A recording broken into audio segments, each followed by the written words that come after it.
तो ये जो है हमारा, ये हमारा हृदय है, ठीक है ना, जो है हृदय, इस मान के चलना है कि ये हृदय में जो होते हैं 4 कोष्ठक होते हैं। ऊपर वाला दोनों जो होता है, ऊपर वाला ये जो है हमारा दायां अलिंद है, और ये क्या हमारा बायां अलिंद है। यहाँ पर जो है दायां निलय है और ये बायां निलय है, यानी हृदय में 4 कोष्ठक होते हैं। ऊपर वाले दोनों अलिंद होते हैं, नीचे वाले दोनों निलय होते हैं। हम ये बताएंगे कि हमारा शरीर जो है कैसे कहा जाता है और कैसे साफ होता है। ये जो हमारा क्या है, हृदय है, क्या होता है, पहली जो होती है, पहले जो होता है महाशिरा जो होता है, महाशिरा जो होता है ये जो होता है नीले कलर का होता है, क्योंकि उसमें जो कार्बन डाइऑक्साइड होता है, रक्त में कार्बन डाइऑक्साइड मिला रहता है, तो हम उसको अशुद्ध रक्त बोलते हैं। तो क्या करता है, महाशिरा जो होता है वो जो होता है अशुद्ध रक्त को लेकर आता है और लाने के बाद दायां अलिंद में छोड़ देता है। दायां अलिंद क्या करता है, उस अशुद्ध रक्त को दायां निलय में छोड़ देता है। ये दायां निलय क्या करता है, फिर ये जो होता है फुफ्फुस शिरा के माध्यम से ये फेफड़े में रक्त को भेज देता है। कहां भेज देता है, फेफड़े में। तो जब फेफड़ा में हमारा रक्त जाता है तब जाके वहां क्या होता है, साफ होता है। तो जब फेफड़ा से वो जब रक्त साफ हो जाता है तो फिर भेजता है किसमें, बायां अलिंद में भेजता है। जब बायां अलिंद में आ जाता है तो वो फिर बायां अलिंद क्या करता है, उस खून को जो कि वहां पर ब्लड हमारा साफ हो चुका रहता है वो भेज देता है बायां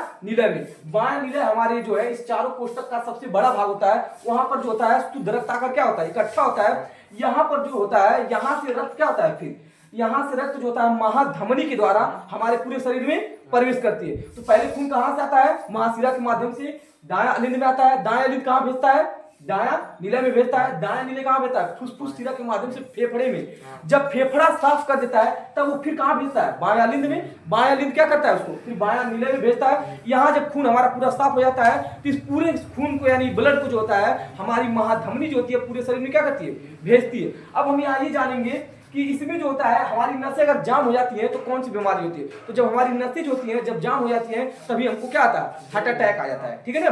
और जो होता है पूछता है हृदय जो होता है, हृदय की धड़कन किससे नापा जाता है, तो उसको बोला जाता है स्टेथोस्कोप बोला जाता है, स्टेथोस्कोप बोला जाता है। अगला क्वेश्चन इसे ये बन सकता है कि जो डॉक्टर होते हैं जो आला लगाकर जो चेक करते हैं उससे क्या पता चलता है। तो जो डॉक्टर होते हैं जब उस चीज को लगाते हैं तो उससे लव और डव की क्या सुनते हैं, आवाज सुनते हैं। तो आला के माध्यम से डॉक्टर क्या सुनते हैं, लव और डव की आवाज सुनते हैं, ताकि आपका धड़कन सही है, चल रहा है कि नहीं चल रहा है। अगला क्वेश्चन आपसे ये बन सकता है कि हमारा जो धड़कन है 1 मिनट में कितना बार धड़कता है। तो हमारा धड़कन जो है 1 मिनट में 72 बार धड़कता है। अब सुनिए ध्यान से, यहाँ से अगर हमारा धड़कन 1 मिनट में 72 बार धड़कता है तो यहाँ सुनिए, एक बार अगर धड़केगा हमारा धड़कन, एक बार धड़केगा तो 70 ml खून क्या करता है, साफ करता है। एक बार धड़केगा कितना ml, 70 ml। और अगर 72 बार धड़कता है तब कितना ml, 5040 ml क्या करता है, खून को साफ करता है। 5 लीटर खून को क्या करता है, साफ करता है। अगला क्वेश्चन यहाँ से बन सकता है कि जो हमारी नाड़ियां होती हैं, नाड़ियां 1 मिनट में उनकी धड़कन की गति कितनी होती है। तो जो होती है उनके जो नाड़ियां होती हैं इनकी जो गति होती है 1 मिनट में 125 से 115 से कितना होती है, 125 होती है हमारी नाड़ियों की गति की रफ्तार। अब इसमें देखते हैं हम लोग कि जो हमारी धमनी होती है, शिरा होता है और केशिका होता है, इनका काम क्या होता है। तो जो हमारी धमनी होती है ये हमारे हृदय से शुद्ध रक्त क्या करती है, पूरे शरीर में पहुंचाने का काम किसका होता है, धमनी का। क्या करती है, हमारे हृदय से शुद्ध रक्त को पूरे शरीर में पहुंचाती है, वो कौन होती है, धमनी होती है। तो ये जो होता है शुद्ध रक्त को पूरे शरीर में पहुंचाता है। लेकिन जब हमारे शरीर में जब कार्बन डाइऑक्साइड हमारे खून में मिल जाता है, ब्लड में हमारे क्या मिल जाता है, कार्बन डाइऑक्साइड मिल जाता है, तो पूरे शरीर से हमारे रक्त को कौन लाता है, शिरा लाता है। और ये फिर हमारे पूरे शरीर से कहाँ ला देता है, हृदय में ला देता है, और हृदय में लाकर छोड़ देता है। फिर खून क्या होगा, फेफड़े में जाएगा और वहां फिर साफ होगा, फिर धमनी पहुंचाएगी, फिर शिरा लाएगा, ऐसी प्रक्रिया चलती रहती है। एक और होता है केशिका। केशिका जो होता है हमारी धमनी और शिरा दोनों को क्या करता है, जोड़ने का काम करता है। जो धमनी और शिरा होती है किसके द्वारा जुड़ी होती है, केशिका के द्वारा जुड़ी होती है। केशिका जो होती है हमारे आंखों में क्या होती है, स्पष्ट दिखाई देती है। हमारी जो आंख होती है इसमें बहुत पतली पतली नसें होती हैं, उससे दिखाई देती है। अब हम यहाँ जानते हैं कि धमनी और शिरा जो होती है ये है क्या।